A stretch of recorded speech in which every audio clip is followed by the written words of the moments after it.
Mbukeli siyabingelela kuwena khasimende lethu, siyabingelela kuzona zonke ingxenye zeNingizimu Afrika lapho kufinyelela khona uhlelo lwesidlo sasekuseni ekhaya Jikelele. Mbukeli amahubo eBhayibhelini athi this is the day that the Lord has made. Ilona suku ke lolo lwenziwa inkosi lwabekwa inkosi. Sibonge kakhulu ngokubukela uhlelo, sethemba ukuthi ufudumele futhi unethezekile njengoba ubukele nje usekhaya.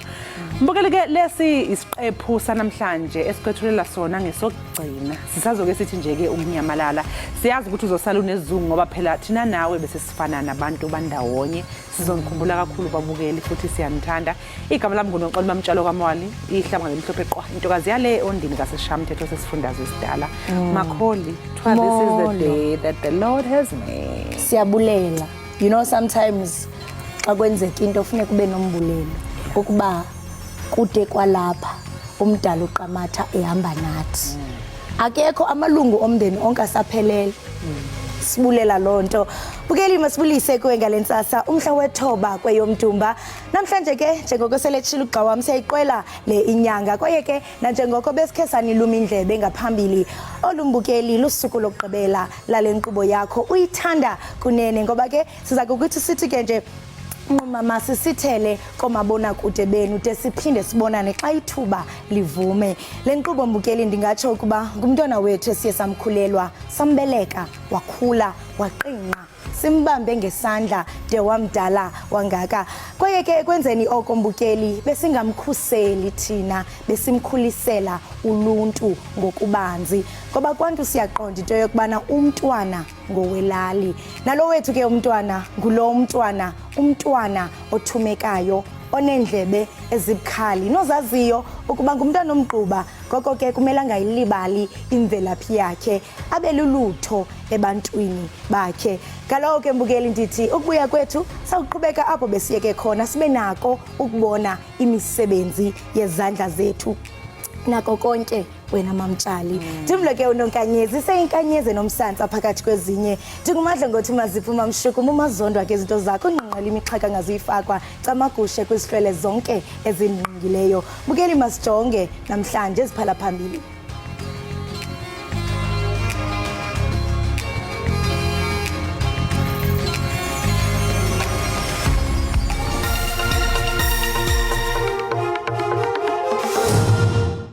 It is quite relieving knowing that the suspect has been arrested, even though it took longer than I think it should have. Bazovela enkantolo namhlanje abanye babasolwa ngokubulala umculi uKenan Forbes obaziwa ngelika AKA. Lo mculi wadutshulwa washona eThekwini KwaZulu-Natal ngonyaka wedlule. Le nkulumo nje ayinhle enhlobo ekhulunywa uPhemu futhi besingayilindele ngasakhuluma inkulumo enjengaleyo. Kulumbuso yephondo laKwaZulu-Natal uNomsathu Bencube wenze intetho malunga nobume bephondo eMgungundlovu izolo.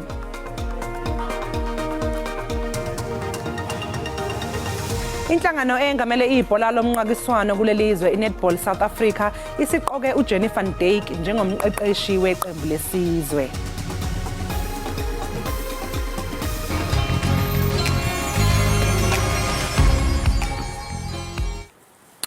Amaphoyisa aseqinisekise ukuboshwa komsola wesikhombisa maqondana nokubulawa komculi wehip hop uKenan aka Forbes kanye nomngani wakhe uTibelo Tips Muthwane. Laba ke ababili imbukeli badutshulwa bashona emgwaqweni waseThekwini uFlorida ngoNhlolanja nyakenye. 6 suspects that have been arrested and detained in connection with the murder of the two individuals, Mr. Kenan Forbes. Izwe lonke livuke ngezindaba zokuboshwa kwabasolwa abayisithupha malungana nezinsolo zokubulawa komculi we-hip hop wakuleli uKenan aka Forbes kanye nomngani wakhe uTibelo Muthwane okwenzeka ngoNhlolanja nyakenye. Kuthe ngezithuba zasemini umsolwa wesikhombisa oneminyaka engama-30 ubudala naye zamkhalela. Abalandeli ke bawashayele ihlombe amaphoyisa ngomsebenzi wawo. I'm actually glad that finally now there are suspects that have actually been found. It's been a year since AK has actually died, and it brings some sort of justice. Well, it is quite relieving knowing that the suspect has been arrested, even though it took longer than I think it should have, but we don't know how these crime systems work.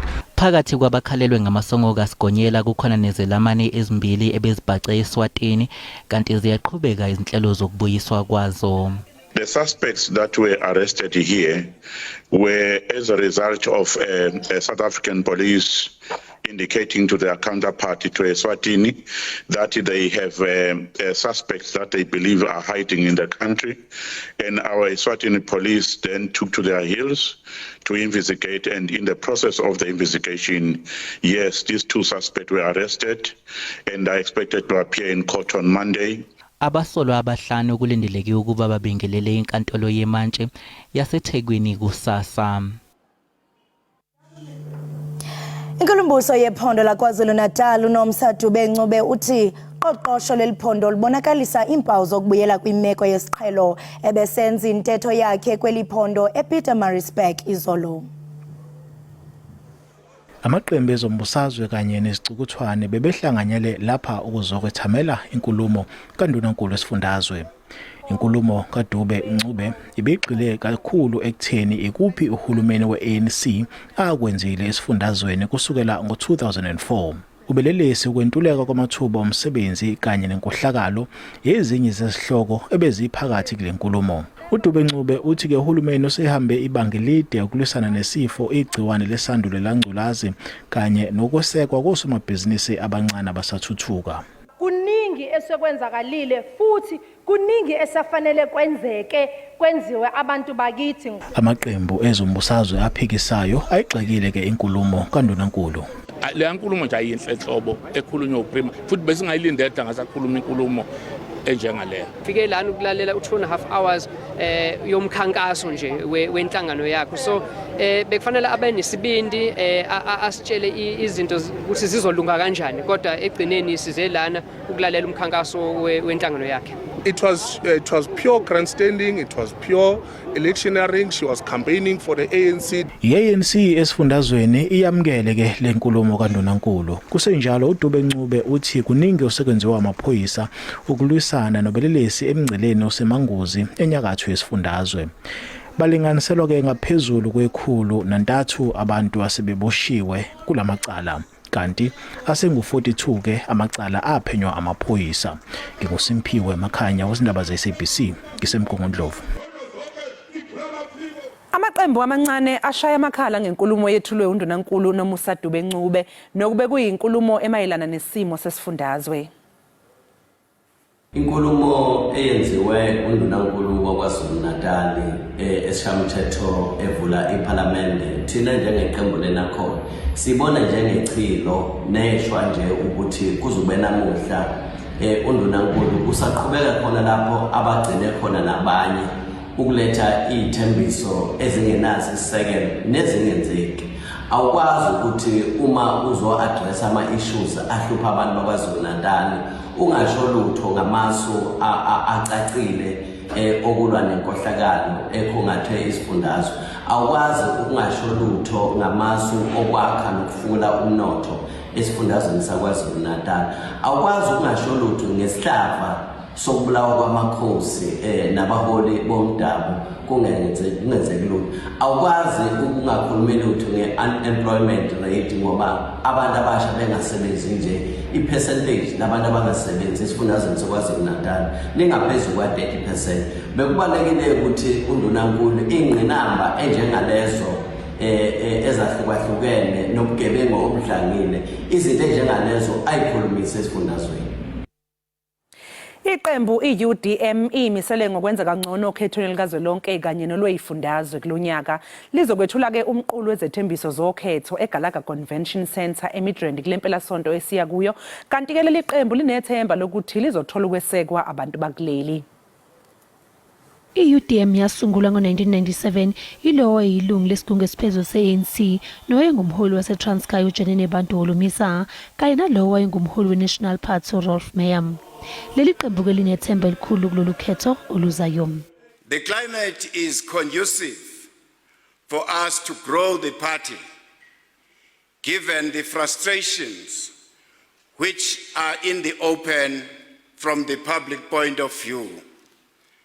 There are acres and acres of space because the public is yearning for political parties that can bring solutions to the problems of the country.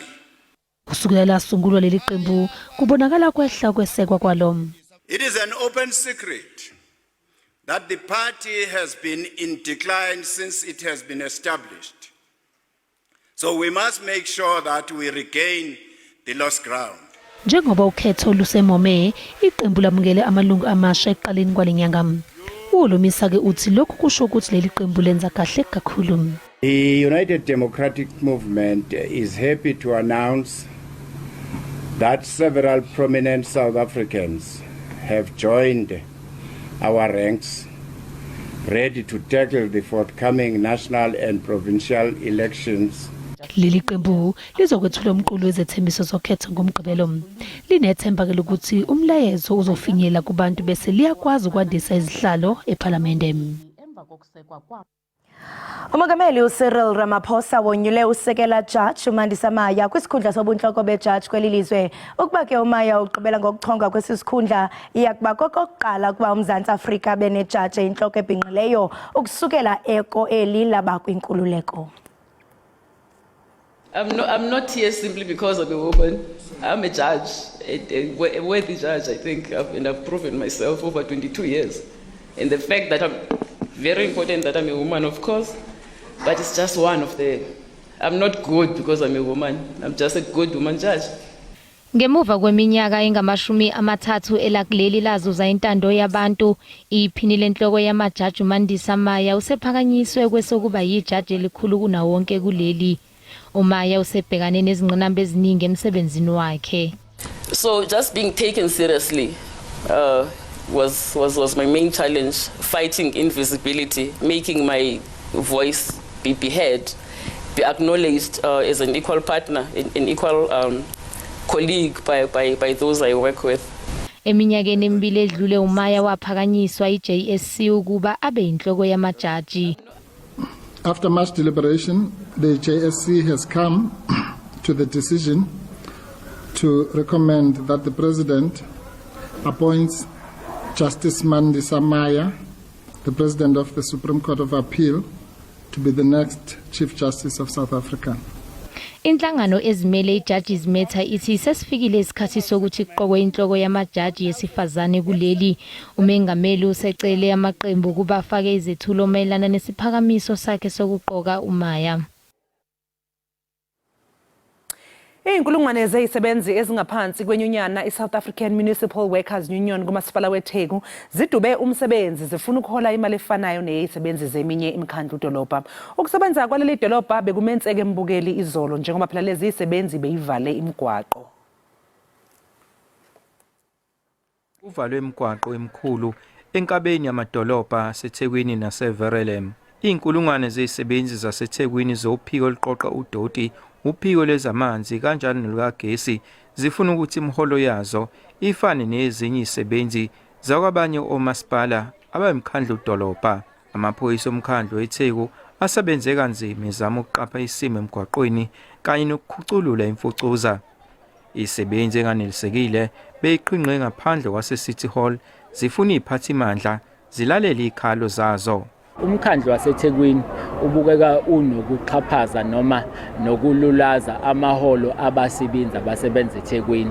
Okuwukuthi batheke njengoba bekhona behleli bacela ukuthi umkhandlu weTheku ulinganisa amaholo abo nalabo ababizwa njengama metropolitan municipalities. Edolobheni eVerelem abashayeli kanjalo nabadayisi emgwaqweni bathi lo mbhikisho ube nomthelelo omubi kubona. Umasipala uyafeyila ukuthi akwazi ukusiphatha asinakekele la eThekwini.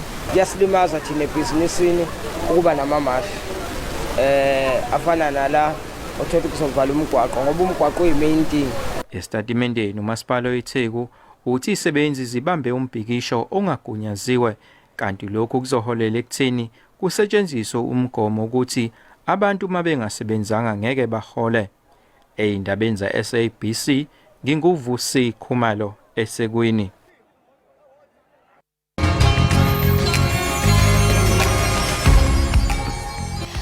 Enkosi Mbukeli ngokuba usahleli nathi apha ekhaya Jikelele kubanjwe abarhanelwa basixhenxe ngokubulela imvumi uAKA owadutyulwa wabulawa eThekwini KwaZulu-Natal kunyaka ophelileyo. Uninzi labantu ke luyazibuza ukuba kunqakulwe abarhanelwa abachanekileyo kusini na kunye ke nokuba ingaba umbuso unalo na ityala eliqinileyo azokulisa enkundleni ngabo ababanjiweyo. Ukufumana impendulo koku sibize ingcaphephe kwezomthetho uMelusi Xulu wedonda attorneys ukuze ke asicacisele banzi. Xulu masikubulise sikwamkele ekhaya Jikelele sibambe ngazo zozibini ngexesha lakho. Inkosi sisikholosa ngibingelele kuwena nababukeli emakhaya. Enkosi kakhulu. Xulu nje ngicela ucacisele nombukeli ekhaya ngendlela ekulindeleke ukuba amapolisa aqokelele ngayo ubungqina kwindawo yesiganeko nobungqina ke obuya kusetyenziswa xa kufikwe enkundleni. Ngicabanga ukuthi sibone indlela amaphoyisa asebenze ngayo kuleli cala bekuyindlela esizothi ngesizulu umshosha phansi ngoba bakwazi ukuthola ubufakazi babopha omsolwa kwamanye amacala bakwazi ukuhlanganisa ngendlela eyakhulume ngayo uCommissioner uMkhwanazi. Kuyabonakala ukuthi bonke ababandakanye kuleli cala baboshiwe kodwa ebengicabanga ukuthi kusengqondweni zabantu abaningi ukuthi kulabantu abayisikhombisa babethunywe ubani ngoba uma kunabantu ababulala ngalendlela basuke bethunyiwe. Ngicabanga ukuthi lokho ke mawuzosho ngesilungu missing puzzle noma kushodayo ukuthi sibone ukuthi ubani ngobathumile ngoba ngicabanga ukuthi asifuni ukuthi sibe nento efana necala kaSenzo Meyiwa kuboshwa abantu ababethunyiwe kodwa umuntu othumile engaboshwa. Ngicabanga ukuthi ngokwami sekuyilokho kusele nokunye ukukhona. Bensazotsho kuyo kanye lonke into abana singabona kuqhubeka esazidubedube esiqhubekayo kwityala likaSenzo apho umuntu ekuthiwa nanku uthumile akade afumaniseke. Siyafuna ukuqonda mnumzana into abana yintoni mhlambe edla ngokuba iqalaselwe inkundla ukuze ithathe isigqibo sokuba ityala lingaxoxwa. Ngicabanga ukuthi ubuza ukuthi yini engamisa ukuthi icala lingaqhubeki. No izinto ezingaqwalasela okanye zijongwe enkundleni ukuze kube kanti kuthabathwa isigqibo. Okay, ngicabanga ukuthi manje into esele kushuthi sekuba yibona ubufakazi bokuthola ukuthi mhlambe angithi mawuzwa kuyatholakala ukuthi labantu babembhekile ehla uAKA ebhanoyini babembhekile la ehlala khona ehotela ngicabanga ukuthi Hilton. So wayelandela yonke indawo so ubufakazi osebusele nje manje ngokwami ngendlela abachaza ngayibona ukuthi bethunyuba kodwa ngibona ngathi amaphoyisa aseze ngendlela egcusa lecala ngoba bonke ubufakazi obubalekile obubona ukuze kuboshwe labantu bukhona osekusele nje yikho ukuthi laba abaseSwaziland ababini ngicatha abafuthi bakandlela mangaphosisi ibongo zabo ibona sekumele ke beweliswe ngapha ngalolu hlelo kuthiwa extradition ukuthi kucela iKingdom yaseSwaziland noma izwe yaseSwaziland ukuthi sicela isilethele abafowethu ababili ukuze bezo-edwa kulaba abayi-5 engicathi bazovela namhlanje. Njengokushilo ngaphambili mnumzana uXulu into yokubana kukhona i-missing puzzle ngokuba ngubani mhlawumbe esingatsho uba uye waba ngumqambi wendlela wayo yonke le ninto. Kuba kukho imibuzo yokuba ingaba eli abarhanelwa ngabo ngenene abenze olulwaphulo mthetho kunye nokuba mhlawumbe ingaba urhulumente uphansi koxinzelelo that is under pressure ukuba kubanjwe abo babandakanyekayo. Yeah, ngicabanga ukuthi ikhona leyo ncindezi ukuthi kuboshwe nalaba noma nalona othumile kodwa kuyenza kwesinye isikhathi uthola ukuthi nomuntu othumayo ucashile uzothumela abanye so kungenzeka egcine engatholakalanga kwamanje. Engicabanga kumele sikujabulele isikole samasi uma ukuthi sibukelela umndeni wakaForbes noma wakaAKA ukuthi onganani khona ababoshiwe abakhona abazoqhubana necala nakho kodwa ebengicabanga ukuthi kubalekile nje manje ukuthi kungaphindi mhlawumbe kube nezinto ekuthiwa mhlawumbe confession noma ukuvuma icala uthola ukuthi khona ukuthiwa kulaba abawu5 balivumile icala uthola sebezothi mase beqhamuka lapho bethi ayisashawa asilivumanga sekuzoba neni delay uthola ukuthi kuzokwenzeka i-trial within a trial noma icala elimaphakathi necala njengoba kwenzeka icala kaSenzo Meyiwa. Engizama ukusho ukuthi asithembe ukuthi ubufakazi buqoqwe ngendlela ehambisana nomthetho osisekelo ukuze kungalokho kuthiwa hayi kunenkinga lapha ubufakazi obuthola ngalendlela phamba ngendlela ukuze okunganani kulabo abayisikhombisa kuthiwa baboshiwe asimyekele umastermind noma ungqondongqondo noma umthubi laba bakhona kucaca ukuthi hayi ubufakazi obukhona bakwenzile lokhu ukuze onganani kube khona ijustice noma ubulungiswa obukhona noma bungaphelele ngalendlela engisho ngayo ukuthi ke ungqondongqondo akakabonakala umthumo ukuthi ubani kahle kahle ngoba manje singaba nezinsolo kodwa ke ngeke nami ngisho into kumabona kude engiyisolayo kufa kube nobufakazi singaba nezinsolo khona singabacabanga kodwa kwamanje asikwazi ukukhuluma lokho Obungena phambili. Elityala lenzeka ngoFebruary wenyaka ophelileyo okuwena Xulu kuthethe ukuba sele ingunyaka elenzekayo ucinga uba mhlambe likhawulezile okanye kuthathe ixesha ukubanjwa kwababantu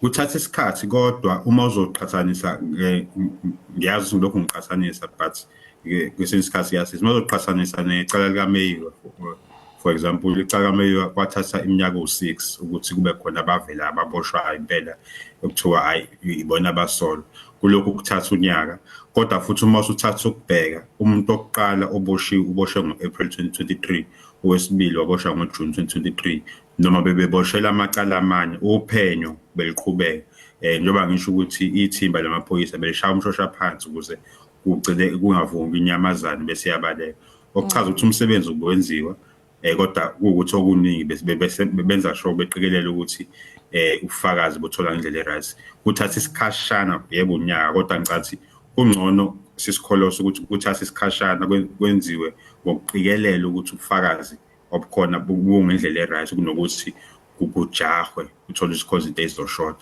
so ngicabanga ukuthi nje basese ukujula komqondo ukuthi bengasebenzisi inhliziyo ukuthi besheshe bebopha abantu kanti bazophinde bebadedele kuba sabona iTwitter detectives aziphansi phezulu ngezamini zokuqala ziveza zipointa so kuhle ke xa uphendula njalo sivile kwakhona Xulu kuba kukho abahanelwa bazinze pha eSwatini ngokunje ndiyafuna into abana usicacisele umbukeli ngenkqubo eziye zilandelwe xa bezawubuyisa kweli lizwe bezinze kwelinye iphondo okanye ilizwe. Okay. I-Director of Public Prosecution izokwenza i-warrant of arrest icele lapha eSwaziland ukuthi ababoshwe labafuthi ngoba sebeboshiwe kodwa njengezwe elingaphansi kwe-SADC Southern African Development Committee kubala amanye amazwe akhona eSouthern Africa sine-extradition agreement ekhona emele siyisebenzise sinayo i-agreement ne-Swaziland athi ngiyichaze nje ngamafuphi agreement lento yokuthi kube nezivumelwano ukuthi uma khona umuntu owenza icala lapha eSouth Africa azokucelelezele angakulona ukuthi sicela imlethe aze ukuze sikwazi siqhubeke necala lakhe elilayiwe mhlawumbe emasuku ey'nsukwini ezayo bazobe sebeza ngapha mhlawumbe nje ngithi kancane ngoba sekunesikhatshana esincane uku-eda kancane engicabanga ukuthi okunye okubele sikubeke emqondeni esiney'nsolo ngakho u-AKA umuntu owayekhipha information umuntu owayeseduze kwakhe manje umbuzo ngaba kumbukeli noma umuntu ocabangayo ukuthi kungenzekani ukuthi abanye babangani bakhe babeseduze babekhipha information kuzocaca lokho maqhubeka ukuthi khona nabaseduze bakhe bazoboshwa.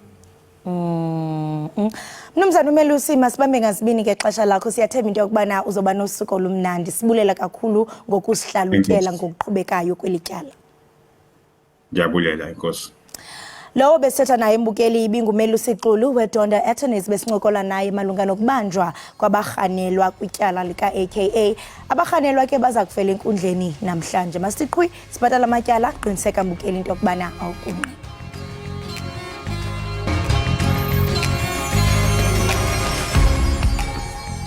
Mbukeli sakufika leso sikhathi ke sokuthi ke siphose amehlo ke sibone ukuthi kumi kanjani kwisimo sezulu.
Siphinde ke sikamukele mbukeli lapha ekhaya Jikelele. Sikubonge nje mbukeli kakhulu ukuthi ke usahlanganyele kanye nathi. Sikubonge mbukeli ukuthi wahlanganyela nathi safika saqala ngaleya nyanga kaJuni ngonyaka owedlule. Ngikhumbula kahle kwakubanda, kuyiwinter, kusebusika. Sivuka ekseni ngo4 siyinikela kulomsebenzi walapha ekhaya Jikelele. Mbukeli ngendlela esikuthanda ngayo siyinikela kuwo senze isiqiniseko sokuthi ke siyakwazisa ngakho konke okwenzekayo emhlabeni jikelele. Ngiyakhumbula makholi ngoJune last year. Yey, ndikhumbula kakuhle. Iqabaka yabe ithini? Kwabe kubanda nenyawo ziqhaqhazela nezandla ziqhaqhazela kodwa safika ngosuku lokuqala sasibahle simbetshembetshe unxibe ezakwaZulu ndinxibe nami ezakwathi ndikhumbula kakuhle sasindwendwele nguye uNdlunkulu esiculela ingoma yakhe ulwa efikile lapha he nomuntu wejim kuba ndandixhaka mfe umbhaco ndawo ndikhumbula kakuhle ndawo apha and I mean looking back wethu mamtshali one is filled with gratitude nombulelo omkhulu ngaphakathi kuba besebenzisana kumnandi nabantu lento benditsho eqaleni into okubana yazi xa sinilikhaya niyajonga unyaka nonyaka kuba nixhela ibhokhwe nixhela ibhokhwe kuba nixhela inkomo nibulele into obana hayi manje sisaphelele akekho mhlambe sithi yo saqala notata uzibanibani nosisi zibanibani sisaphelele abaqulunqi benkqubo basekhona basaphelele abancedisayo maqhosheni basekhona eyona into engamandla kukuncedisana into okubana xa besibona ababukeli beekhaya Jikelele babona thina kodwa bazi into obana behind the scenes kukhona abantu nababazinikelayo abavukayo uqinisekisa into okubana yonke into ihamba ngohlelo. Hayi mbukeli sokuma singakhuluma sengavele kuze kushaya u9 lokho nje siso sizini zibhlungu inhliziyo akukho mnandi mbukeli ukuthi sohlukana kanye nawe kodwa ke siyaduduzeka ukwazi ukuthi asihambi phela unomphela siyophinde sibuye nkana njalo ababukeli bethu asibashibe phaca kuninzi esikwenzayo wena mbukeli uqinisekisa into okubana sivundlisa isizwe esimnyama yazi kuba mnandi kanjani wena mamtshali xa uzawuzibukela because njengoba silapha asimelanga thina kuphela kodwa we are representing wonke umuntu ontsundu njengoba ume apha wena mamtshali you are representing abakwaZulu bathi xa bejonga bathi hawu ngowakithi uthetha ulwimi lwethu elu namaXhosa axhosa isixhosa esinganqengwanga athi xa ijonga qhela iqhwana athi ayibo nanku usirepresente kwilali ngelali sithetha apha ngenkqubo wena mamtshali ethetha ulwimi lwesintu eyokuqala nqa udla ngokutsho xa sivula inkqubo into okubana qala ukwenzeka wokuqala nqa kusilapha eNingizimu Afrika kube nohlelo lwesidlo sasekuseni i-breakfast show esakaza ucabange isiZulu isiXhosa entweni eyodwa and wena mamtshali yabona indlela oqala ngayo usuku lwakho lubaluleke kakhulu uba uqala usenza ntoni thina siqala pha ngoncumo sisebenzisana sisobabini nombukeli energy esinayo uyakwazi na into okubana ayireceive if mhlambe naye bevuka eqonda ba namhlanje andikho right kodwa xa ibukeli ekhaya Jikelele usuku lwakhe luba bright lube right kube ngathi kuthetha ilanga mininzi imiceli mngeni mamtshali abantu abajamelene nayo bayalidinga lonwabo abanye abantu baya kwi-exercises bajime ukuze babe right so indlela yethu siyonwabisa siphilisa imiphefumlo bekuyoba mnandi uba besiyozivela kuba babukeli kodwa kukhona umyalezo okanye olapha efonini yami Uphuma phi lo myalezo? Ngumyalezo wenkqubo. Ikhona eza personal but longo wenkqubo. Ndiyayihalela ukuyifunda. Uthi ndiyakhumbula ngosuku lokuqala. Ndijamelana nale nkqubo yeEkhaya Jikelele. Kwakuphakathi kwinyanga kaJulayi. Yaba ngathi ndifumane usapho olutsha. Zange ndiphinde ndibuyele umva. Ndinibukele nihleka nilila zonke izinto benizenza kule nkqubo nipheka akhonto beningayenzi nam ndingumbukeli kwindawo ebendikuyo bendiziva ngathi ndililungu losapho noba ningasithela emehlweni kwinhliziyo niyohlala nihleli ngalo lonke ixesha siyabulela ngomsebenzi enisenzele wona siyohlala sinithanda siyathemba into yokubana nizawubuya because right now I can't imagine my mornings without you ekhaya. Mbukele asiqu eyitolo sizobuya emva komzuzu wena.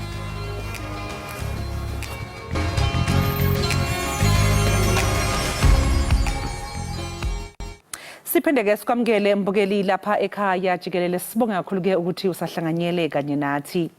Undunankulu wesifundazwe iKwaZulu Natal uNomusa Dube-Ncube wethule inkulumo abeyibhekise ebantwini besifundazwe eMgungundlovu izolo. Ngakho-ke mbukeli silande amaqembu-ke aphikisayo esifundazweni okuyi-Action SA ukuze-ke sixoxisane njeke nabo sizwe umuzwa wabo ukuthi bayibone kanjani-ke le nkulumo. Njengamanje-ke sixhumana noZwakele Mncwango ongumholi we-Action SA laphayana-ke esifundazweni iKwaZulu Natal. Mncwango, asikubingelele sikwamukele lapha ekhaya Jikelele. Angibingelele kuwena ntokazi, ngiphinde ngibingelele kubalelo bomabona kude ikhaya Jikelele. Yebo Mncwango, sibonga kakhulu ngesikhathi sakho. Undunankulu-ke wethula inkulumo yakhe-ke izolo lapha KwaZulu Natal nisemgungundlovu abalamagama kabantu asebehlomlile kuhulumeni bethola imisebenzi. Ucabanga ukuthi-ke uhulumeni wesifundazwe wenze okwanele ukwelekelela intsha engasebenzi esifundazweni? Angiqala ngithi inkulumo ndunankulu nje thema siyibheka sabona kuyinkulumo ye-rally ye-campaign nje, ngoba moyibuka yonke kusuke kuqane ekugcineni ibikhuluma ngazi ukukhuluma kwe-campaign ibe about ukhongolose kunokukhuluma abantu besifundazwe. In terms of ukuhlomula kwabantu abasha noma abantu kwaZulu Natal kwezomnotho, ngeke sithi ikhona i-progress engakanani, kodwa kukhona okwenzakalile. Kodwa engicabanga ukuthi umzobheka 2020 there was i-youth support, youth empowerment fund ka 50 million ekade ibhalwe uma premier uzikalala. Kodwa okumangazayo ukuthi uprimo khona ufike wayiqeda leyo youth funding eyona ebisiza abantu abasha. Only this year now naye under pressure ngoba i-Action SA izenza i-petition ukuthi le mali ayibuyiswe. Siyabona ke manje ukuthi ingcine zisebenzile ngoba usayibuyisa 100 million back to youth fund. Kodwa ukubaleka kakhulu uNdunankulu ukhuluma kakhulu ngemisebenzi ecreatiwe, kodwa into ebuhlungu ukhuluma kakhulu ngamatoho ngoba uyakubalula ukuthi we are facing unemployment, 33% of unemployment KwaZulu Natal. Kodwa bese zosho futhi ukuthi over 100,000 people have been employed. Kodwa uma sebala imisebenzi ecreatekile ukhuluma nge-EPWP, akuyona ke indlela leyo esustainable yokucreate imisebenzi. Funa thina umnotho ozokhula ngendlela yokuthi uqasheke abantu permanently, ngoba kwesikhipha abantu bebubheni awukwazi abantu bakhipha ebubheni nokuhluphekeni ngokuthi ubanike imisebenzi yamatoho 3 months. Funeka abantu bakuthola imisebenzi permanent. Engicabanga ukuthi uNdunankulu ahlule ukuchaza kahle ukuthi kwe-education bazokwenza kanjani uqinisekisa ukuthi yebo ukhuluma kakhulu ukuthi since 94 they've been access to education, which is not quality education unfortunately, ngoba into ebalekile ukuthi na yebo abantu sebeyaya ezikoleni, kodwa into ebalekile sifuna ukuyibona thina ukuthi acacise uNdunankulu ukuthi kuzokwenziwa kanjani ukuthi umuntu ofunde emakhaya athole imfundo equality efana nofunda edolobheni, ngoba njengamanje siyabona kunegebel khona ukhuluma ngo-grade R ukuthi njengamanje 95% wabantu oyingane ziyangena ku-grade R, which is true. Kodwa imfundo ekhona yona equality, ngoba i-state South Africa yakhombisa ukuthi kunenkinga yabantu abagcina befika ku-matric ukuthi abakwazi ukufunda nokubhala. Inkinga esibhekene nayo ke leyo ukuthi i-education ayinayo equality, ne-healthcare system uNdunankulu uhlwe usitshela ukuthi bazokwenza kanjani uqinisekisa ukuthi iyaphuculwa ifike ezingeni lokuthi ngempela umuntu oya eklinikhi esemakhaya nesibhedlela semakhaya athole usizo olufanayo nomuntu osedolobheni. Okunye indlela okukhulume ngakho ukhuluma ngendaba ama-spaza shop ukuthi ama-spaza shop owners awanganikeleli ama-business abo abantu bangaphandle.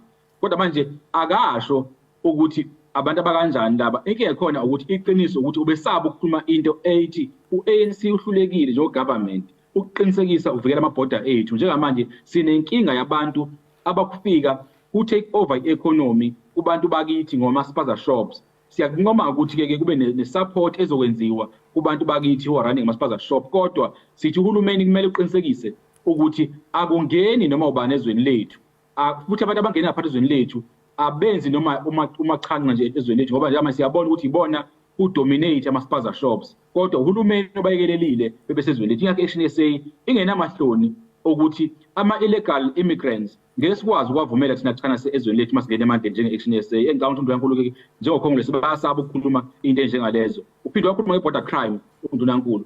Kodwa i-border crime akakusho ukuthi njengoba kunenkinga lapha eManguza ukhuluma ukuthi kube nobudlelwano obukhona phakathi kohulumeni waseSouth Africa KwaZulu-Natal nowaseMozambique. Kodwa akasho ukuthi inkinga esibhekene nayo ukuthi kunabantu baseMozambique abagcwele eSouth Africa KZN who are not having amaphepha ukuba sezweni lethu.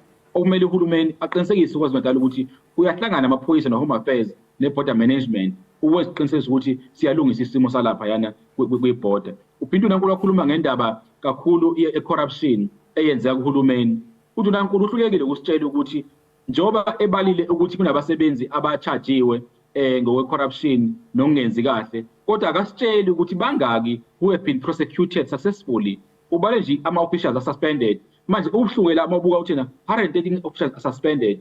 Now labantu bayakhokhelwa bahlele emakhaya, kodwa futhi at the same time akasitsheli ukuthi bangaki-ke abakwazile uba-prosecutor noma beze beboshwe ngokwe-corruption, nokuthi futhi akasho ukuthi osopolitiki bona-ke ubabekaphi.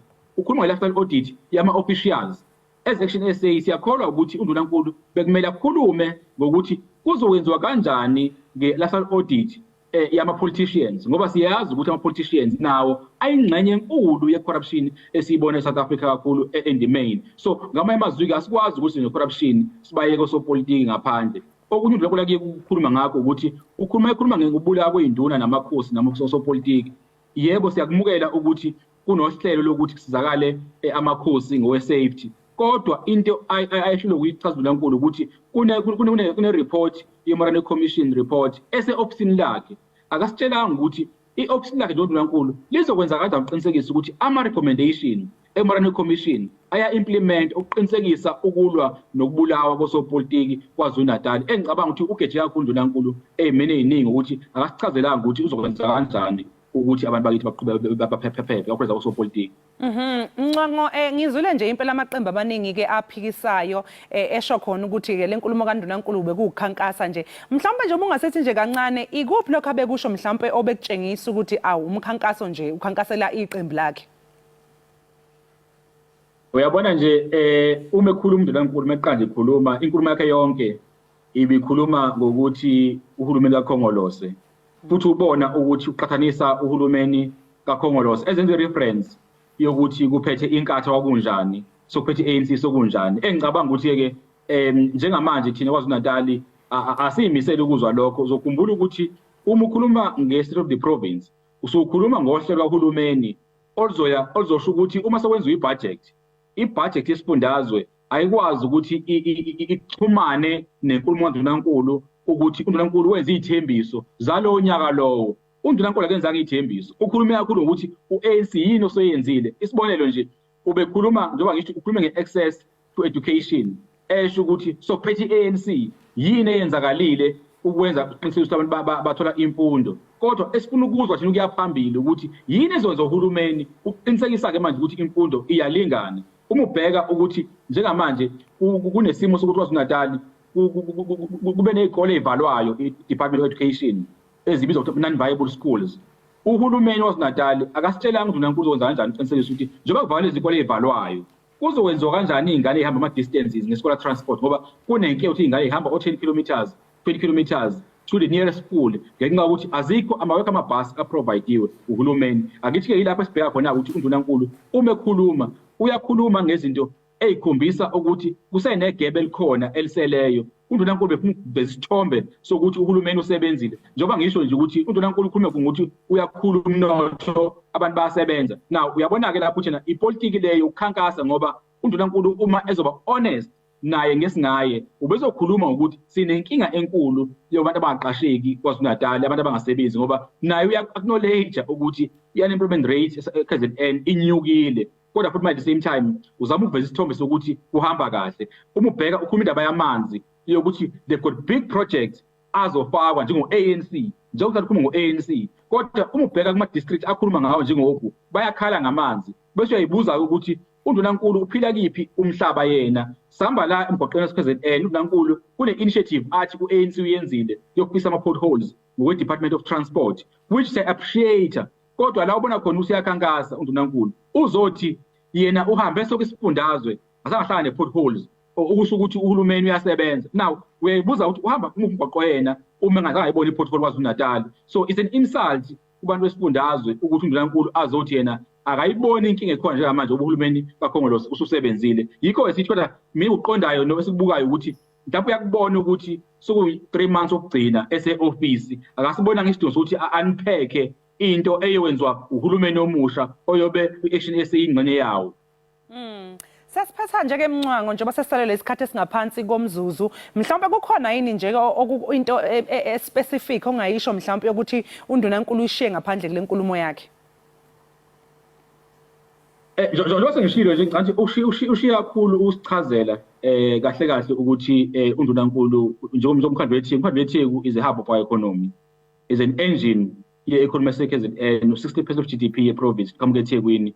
Bekumele sitshele ukuthi uzokwenza kanjani uqinisekisa ukuthi i-tourism iyaqhubeka ibe yi-center yoku-attracta i-economy nanokuthi aqinisekise futhi abantu bakwaZulu-Natal ukuthi umnotho uzokhuliswa kanjani uqasha abantu bakithi abangasebenzi nokusupporta nje osomabhizinisi abayimele nanokuthi kuzokwenziwa kanjani uqinisekisa ukuthi le simo sokuthi njalo maqashwa kuthiwe kufuneka abantu aba-below 35 years uthini ngalabantu above 35 years ngoba kune-outcry ekhona emphakathini yokuthi njalo kufuneka abantu aba-below 35 years but 36 years above baqashwa nini bona uzokwenziwa njani indaba yabo. So ngamanye amazwi-ke sinenkinga yokuthi abantu abaningi abasebenzi uNdunankulu ufile usithi how she gonna make sure ukuthi abantu bakithi bayaqashwa bethole imisebenzi permanent futhi. Sibonga kakhulu-ke Mncwango ngesikhathi sakho sikufisele nje-ke nosuku oluhle. Siyabonga kakhulu Ekhaya Jikelele. Lawo-ke mbukeli bekuzwakele Mncwango ongumholi we-Action SA lapha yaKwaZulu-Natal besixoxisana nje-ke nabo ngenkulumo kaNdunankulu wesifundazwe iKwaZulu-Natal ayethuleke izolo. Sithi nje-ke qu ey'tolo umbukeli sesingene ehoreni lethu lesibili.